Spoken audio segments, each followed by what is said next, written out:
Canal 54 TV, la première chaîne généraliste culturelle et d'information de l'Afrique vers le monde. Canal 54, Canal 54, Canal 54, Canal TV. Africa 54 est la première chaîne de télévision panafricaine, généraliste et d'information de l'Afrique vers le monde. Chaque pays africain devrait avoir un représentant œuvrant en son sein afin de permettre l'éclosion des talents, pouvant également jouer de pont avec nos pays respectifs. Bref, nous sommes panafricanistes au sens absolu du terme. Canal Africa 54, dans sa devise, la première chaîne généraliste culturelle et d'information de l'Afrique vers le monde.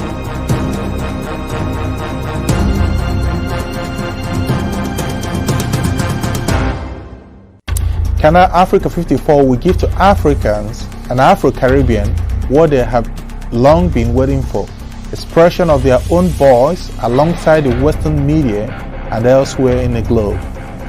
We aim to make the channel professional, sophisticated, contemporary. This channel will offer to viewers a unique experience in digital broadcasting. Our broadcasting and creative departments are dedicated towards having a constant flow of interesting and exciting programs. By using the most sophisticated methods of production, we aim to provide programming which is second to none, developing and enhancing the digital TV services throughout interactive mediums.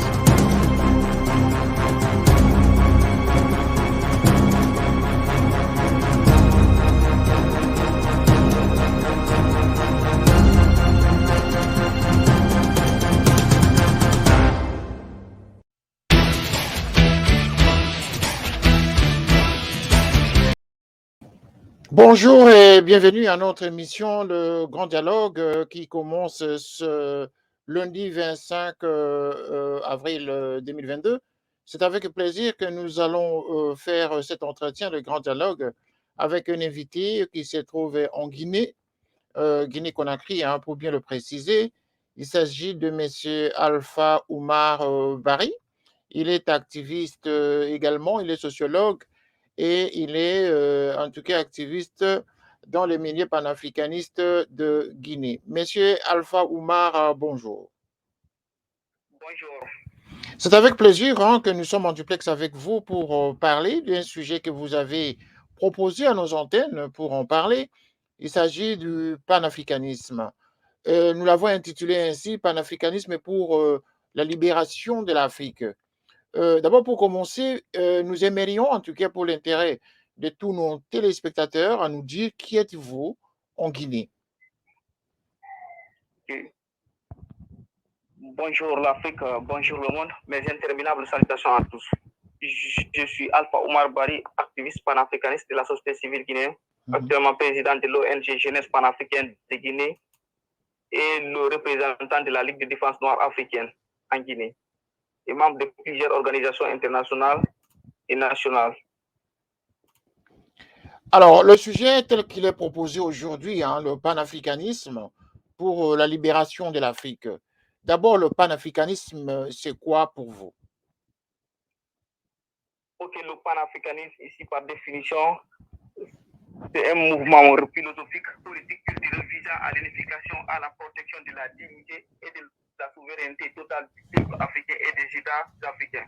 Et sur le plan philosophique et culturel, ce mouvement vise à organiser la résistance et l'émancipation des Africains du continent et aussi de la diaspora des systèmes esclavagistes et colonialistes.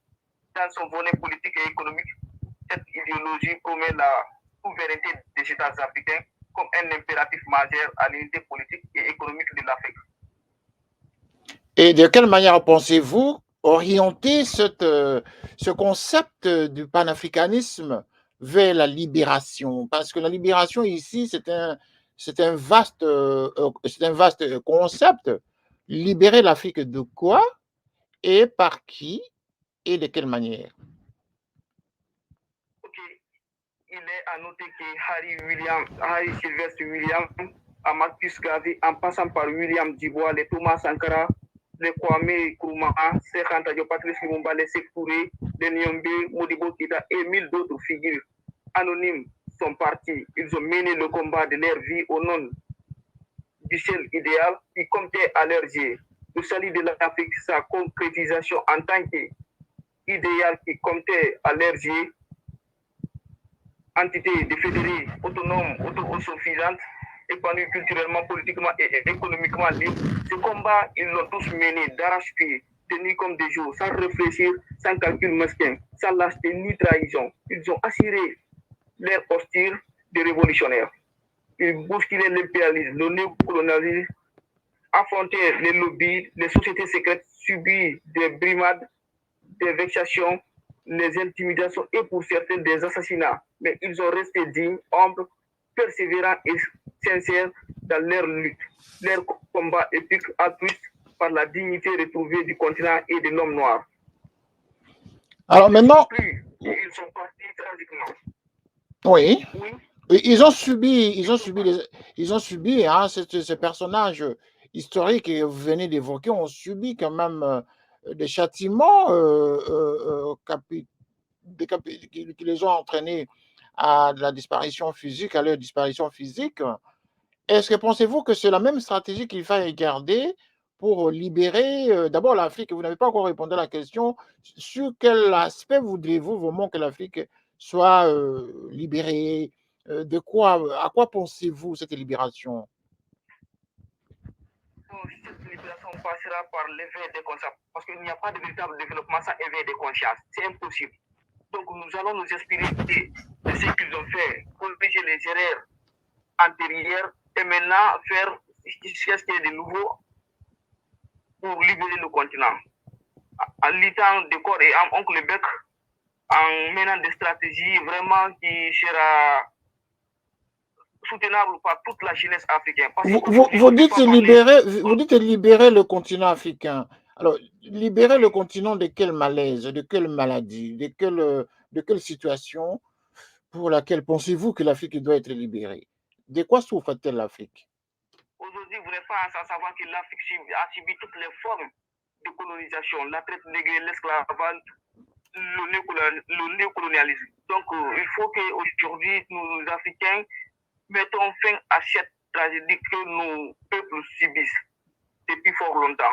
C'est pourquoi aujourd'hui, cette lutte, tous les Africains aujourd'hui vraiment ont mis dans la tête de libérer l'Afrique de cette malmenation. Donc aujourd'hui, l'Afrique vraiment qui n'honore pas le continent africain en général. Et cette prise de conscience à laquelle vous faites allusion, pensez-vous que tous les Africains comprennent cette manière de faire? Est-ce que la prise de conscience pour la libération de l'Afrique est-elle aujourd'hui généralisée sur le continent? Oui, vous savez, aujourd'hui, l'Afrique a un problème commun. Il y a le terrorisme, il y a la domination, le pillage de nos ressources de manière illégale. Donc, il faut libérer l'Afrique de tous ces facteurs du moins. De quelle manière? Quelles sont les stratégies à utiliser? Ici, la lutte que nous menons ici, la stratégie de la conscientisation des masses. La conscientisation des masses. Parce qu'il faut informer la jeunesse, les conscientiser et les former. Comment vous le faites? C'est ce que je vous dis. La lutte de libération passe par l'éveil des consciences, la formation et l'information de la jeunesse. Est-ce qu'il y a des actions concrètes sur le terrain? Des actions, par exemple, quoi? Vous organisez des forums, des conférences, des ateliers, des rencontres, des manifestations sur le continent ou sur les différents pays dans lesquels vous vous trouvez?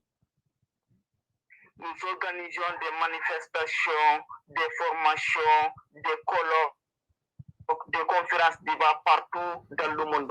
Ce n'est même pas en Afrique seulement, voire même en Occident, nous le faisons. Et pensez-vous que les autorités politiques sur le continent ne constituent pas pour vous un obstacle pour cet éveil des consciences que vous faites? Est-ce que ça n'entrave pas à leur vision politique sur le continent? On sait très bien qu'en Afrique, la plupart des États sont considérés comme des valets des Occidentaux. Hein. N'hésitons pas à le dire ainsi. parce que c'est comme ça que ça se dit en tout cas. Est-ce que les chefs d'État africains vous donnent en tout cas la liberté d'agir? Oui, déjà, certaines personnes donnent la liberté et certaines personnes sont prêtes à vendre l'Afrique parce que ce sont des valets locaux. Nous ne considérons pas des présidents parce que si aujourd'hui nous disons des dirigeants, on les a jamais désignés de nous diriger. Parce qu'aujourd'hui, ils sont là à faire l'affaire des Occidentaux. Nous les considérons les sous-préfets de la France. Alors, parlons de la Guinée où vous vous trouvez, Guinée-Conakry. La situation actuelle de la Guinée, est-ce que vous pouvez considérer qu'avec l'arrivée de la junte militaire au pouvoir, c'est une autre façon pour que la jeunesse comprenne l'éveil de conscience qui a abouti à cette éviction d'un dictateur au pouvoir? Bon, c'est prématuré de dire que c'est un dictateur. Parce que déjà, ça fait 7 mois comme ça, depuis qu'il est au pouvoir, on ne peut pas dire que c'est un dictateur. Mais non, nous, je porte en tout cas une précision. Je ne considère pas la junte comme État dictateur. Je considère, je faisais allusion à l'ancien président qui a été évincé. Est-ce que c'est pour des attitudes dictatoriales qu'il a été évincé, d'une part? Et considérez-vous que ceux qui sont arrivés actuellement au pouvoir font justement le combat de la jeunesse pour cette libération de l'Afrique? Bon, le président sortant, c'est un dictateur. Il ne faut pas se voiler la face. Alpha Condé, c'était un espoir pour la Guinée. Mais on a vu que c'était un espoir raté. Total. C'est pourquoi il a été évincé par la junte militaire. Mais avec la junte militaire, bon, c'est prématuré aujourd'hui de faire un jugement sur lui. Nous gardons espoir. Ça fait même pas 3 semaines ou un mois comme ça qu'on a rédigé un mémo même pour lui transmettre. Alors, je reprécise ici que je n'ai pas considéré la junte actuellement au pouvoir.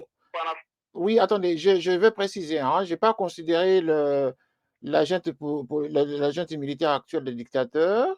Je faisais allusion à Alpha Condé qui était au pouvoir et qui a brigué ses 2 mandats et qui a encore outrepassé mesure jusqu'à changer la Constitution pour son 3e mandat qui n'était pas prévu dans la Constitution. Donc, je faisais allusion à son éviction et je disais en même temps que est-ce que la jeunesse guinéenne aujourd'hui, la jeunesse panafricaniste guinéenne, considère que l'arrivée de la junte politique au pouvoir aujourd'hui, qui a évincé la dictature d'Alpha Condé, est-ce que cette junte n'est pas dans la logique du combat que vous menez, c'est-à-dire de la libération de l'Afrique et de la Guinée en particulier? Oui, ça peut ou ne pas être le même combat. Vous savez, le combat panafricaniste, chacun mène son combat de sa manière. Pour un début quand même, il a prononcé des mots qui m'ont beaucoup plu. Surtout en se référant, en prenant un exemple, le fait président ghanéen, Jolie Rawlings. Bon, si toutefois il s'inspirait de celui-ci, nous nous considérons vraiment un panafricaniste engagé, dans la mesure où il honore l'engagement qu'il avait pris pour la première fois lorsqu'il a inversé l'ancien président dictateur Alpha Condé. Alors, quand vous faites allusion au président ghanéen, qu'est-ce qui est arrivé? Qu'est-ce qu'il a fait concrètement, l'actuel chef de l'État l'actuel chef de l'État? Qu'est-ce qu'il a fait avec le président ghanéen? Qu'est-ce qu'on peut retenir de concret? Déjà, pendant la prise du pouvoir, le 5 septembre, les premiers mots qu'il avait prononcés, il a pris l'exemple sur Jolie Rawlings. C'est pourquoi aujourd'hui, je vous ai parlé de celui-ci. Qu'est-ce qu'il a dit concrètement? Bon, concrètement, c'est une affirmation qu'il a prise en s'inspirant de Jolie Rawlings. Personnellement, je ne retiens pas l'affirmation, mais bon, ce jour-ci, il s'est mis dans la peau de Jolie Rawlings pour s'adresser à la nation guinéenne. Donc, l'ancien président Rawlings est considéré pour lui comme un exemple à suivre pour l'Afrique et ça va lui servir aussi d'exemple pour la Guinée, n'est-ce pas? C'est ce que vous voulez dire. Oui, tout à fait. C'est ce qu'il a fait. Alors, maintenant, allons vers évoluons dans l'émission. En quoi peut-il être, en quoi est-ce que le panafricanisme, pour vous, peut être la solution pour la libération de tout le continent africain? Si bien que il y a des parties de l'Afrique qui ne sont pas assez, comment je vais dire, assez, ils ne sont pas rentrés dans le débat panafricaniste. Quand on voit l'Afrique du Nord, il me semble que l'Afrique du Nord ne parle pas tellement du panafricanisme. Le panafricanisme est tellement suivi, est tellement discuté dans les pays subsahariens. Enfin, je veux dire l'Afrique de l'Ouest, l'Afrique centrale et un tout petit peu l'Afrique de l'Est. Comment allez-vous faire monter ce débat vers l'Afrique du Nord? Non, déjà, je tiens à une précision. Aujourd'hui, il y a certaines de ces jeunes qui se trouvent en Afrique du Nord qui ne sont pas africains. Parce que je suis en contact avec certaines jeunes. Et par ailleurs, si nous prenons ces dévanciers, nous prenons Abdel Gamal Nasser, nous prenons l'écrivain algérien Franck Fanon, c'était des panafricanistes qui ont combattu pour l'Afrique, au Palonnier. Malgré qu'aujourd'hui, le combat n'est pas mené tellement là-bas, mais il y a vraiment des mouvements souverainistes aujourd'hui qui sont prêts à mener ces combats. Actuellement, vous êtes en... Oui. Oui, en tant que jeune activiste, nous n'allons pas rester les bras croisés en se limitant en Guinée seulement. Nous allons les interpeller, aller vers eux, les tendre la main pour mener ce combat. Parce que l'Afrique aujourd'hui, ce ne sont pas les Européens ou les Américains qui viendront développer l'Afrique. Seuls les Africains pourront vraiment prendre le destin de l'Afrique en main. Alors, la dernière question de notre émission, monsieur Alpha, Oumar Barry, Oui. c'est de savoir, pour vous en tout cas, et pour tous les Africains qui nous suivent à cet instant, parce que nous sommes en direct, en quoi, en tout cas, l'Afrique est mal considérée dans son combat du panafricanisme. En d'autres termes, qui freine le développement de l'Afrique? Qui et quoi est à la base du freinage du continent africain? D'abord, commençons par qui freine le continent africain? Qui pourrait être à la base? Vraiment, c'est une question pertinente. J'ai beaucoup aimé que je m'attendais à cette question. Aujourd'hui, il ne faut pas se voiler la face parce qu'aujourd'hui, c'est les dirigeants africains. Aujourd'hui, c'est les dirigeants africains qui font le combat panafricain. Ils sont prêts à tuer les activistes, les mouvements révolutionnaires souverainistes, aujourd'hui, au détriment de leurs intérêts égoïstes, pour vraiment servir leurs maîtres qui sont les Occidentaux. Les lobbies occidentaux. Donc, c'est visible. Alors, maintenant, ils ne sont pas prêts à quitter leur maître. Ils ne sont pas prêts à quitter leur maître, c'est la raison pour laquelle il y a des coups de force actuellement dans certains pays africains, notamment la Guinée, là où vous êtes, le Mali, le Burkina. Ce sont des pays qui ont donné quand même l'exemple d'une prise de conscience pour mettre de côté les dictateurs qui ne comprennent pas le langage de la nouvelle génération. C'est ce que vous voulez dire en même temps? Tout à fait, parce que vous savez, le problème se mesure à deux parties. Il y a le problème endogène et le problème exogène. C'est le problème endogène que je vous ai dit, c'est nos dirigeants africains. Qui sont vraiment... Oui. Oui, c'est... Oui. Le système, c'est le système occidental en complicité de nos dirigeants africains aujourd'hui qui vraiment maintiennent l'Afrique dans ce que nous sommes.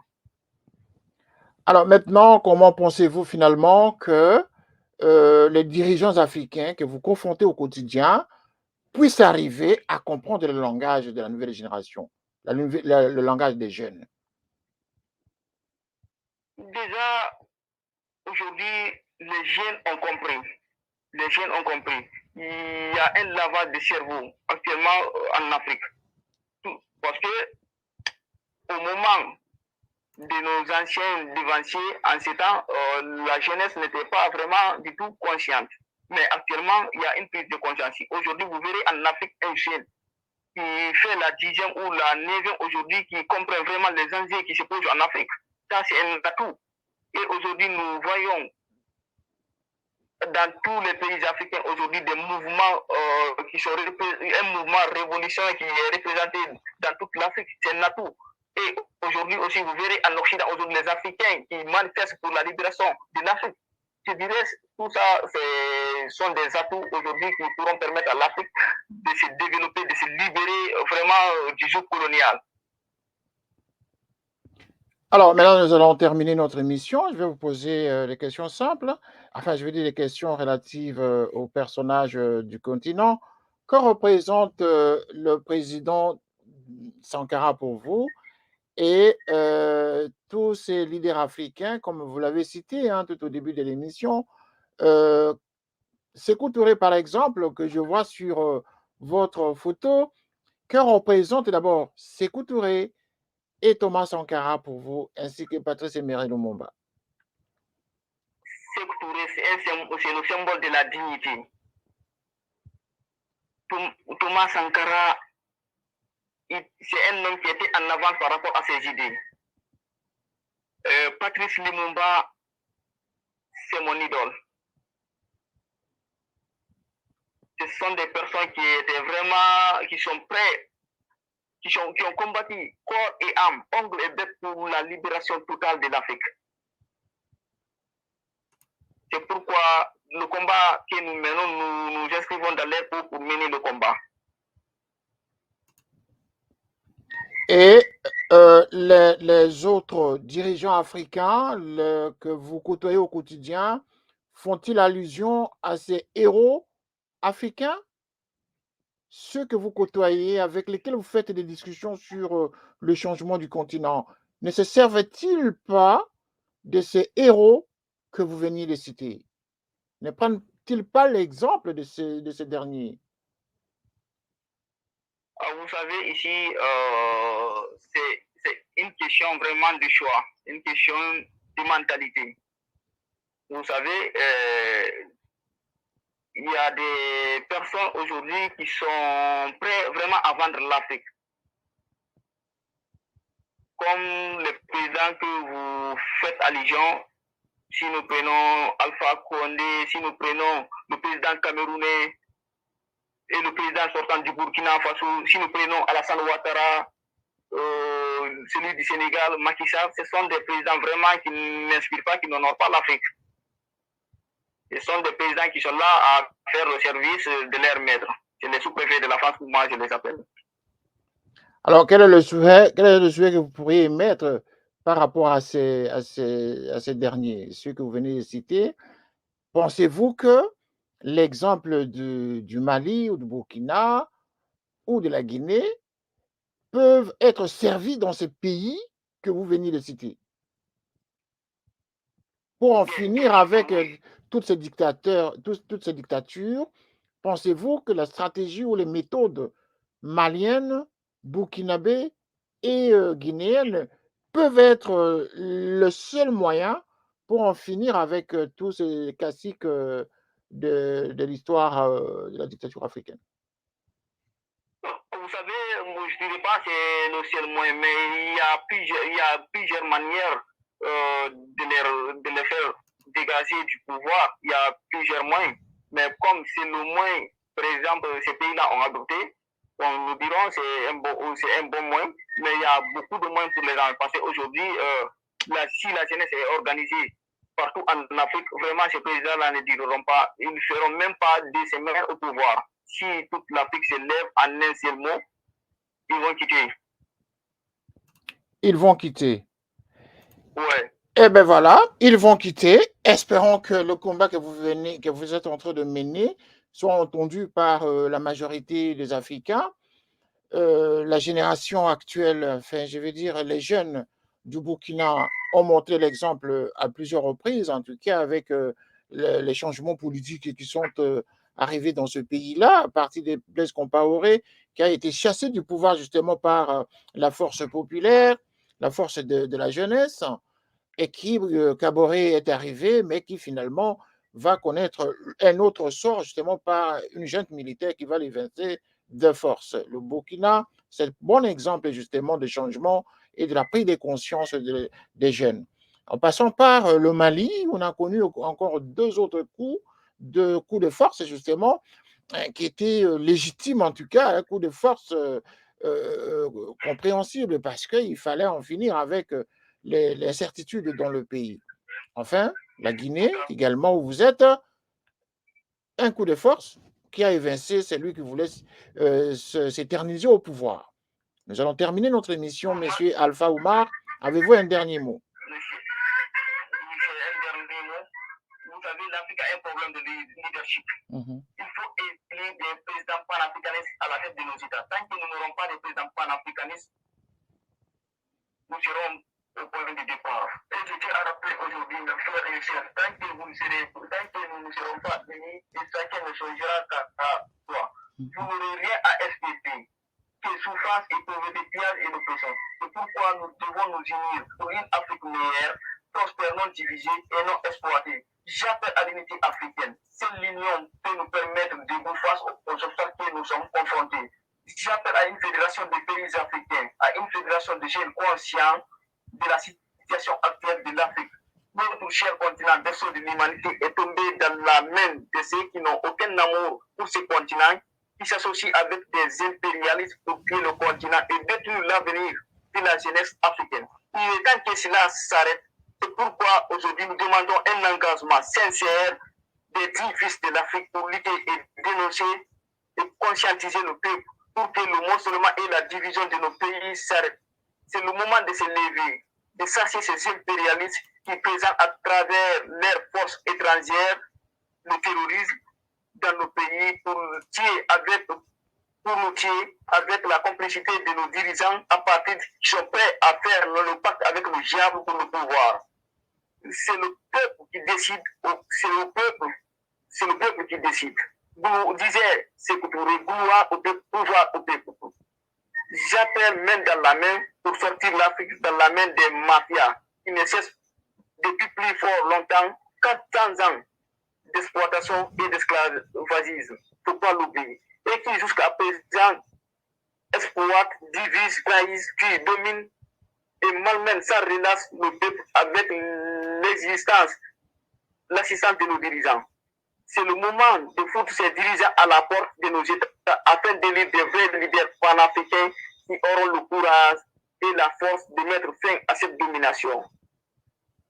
Donc, ce que disait mon frère Ekouchi Béanzien, armons-nous idéologiquement. La patrie ou l'amour nous vaincront. C'est la lutte libère. Je vous remercie. Merci. Ben, voyez-vous, ce fut donc un échange très fructueux ce matin avec vous. Et nous sommes en tout cas très ravis d'écouter ce nouveau discours qui vient de la Guinée-Conakry avec le président donc, de cette fédération des jeunes panafricanistes en Guinée. Je rappelle que M. Oumar, vous êtes panafricaniste, vous êtes président d'une ONG, Jeunesse panafricaine de Guinée. Vous êtes également coordinateur de la Ligue de défense noire africaine en Guinée. Vous êtes sociologue de formation. Monsieur Oumar, en tout cas, merci. Merci en tout cas. Et nous allons vous reprendre encore une fois lorsque le besoin va se faire sentir encore une fois pour un autre grand dialogue sur toute thématique que nous aurons à proposer à nos amis africains. Merci en tout cas de votre participation à cette émission matinale sur les antennes de Canal Africa 54.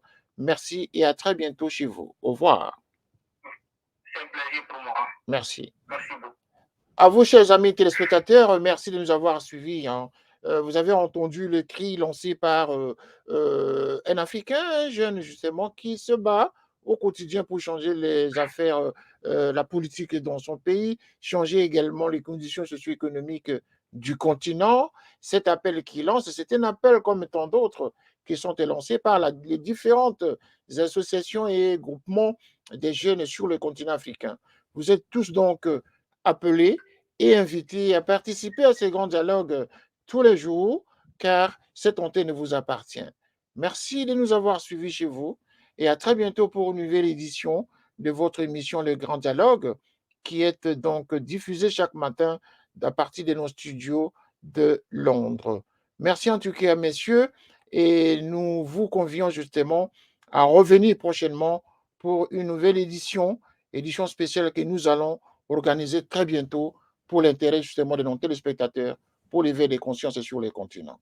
Au revoir, c'est votre serviteur, M. René Rochkitoko, journaliste. Au revoir. Canal 54 TV, la première chaîne généraliste culturelle et d'information de l'Afrique vers le monde. Canal 54, Canal 54, Canal 54, Canal TV. Africa 54 est la première chaîne de télévision panafricaine, généraliste et d'information de l'Afrique vers le monde. Chaque pays africain devrait avoir un représentant œuvrant en son sein afin de permettre l'éclosion des talents, pouvant également jouer de pont avec nos pays respectifs. Bref, nous sommes panafricanistes au sens absolu du terme. Canal Africa 54, dans sa devise, la première chaîne généraliste culturelle et d'information de l'Afrique vers le monde.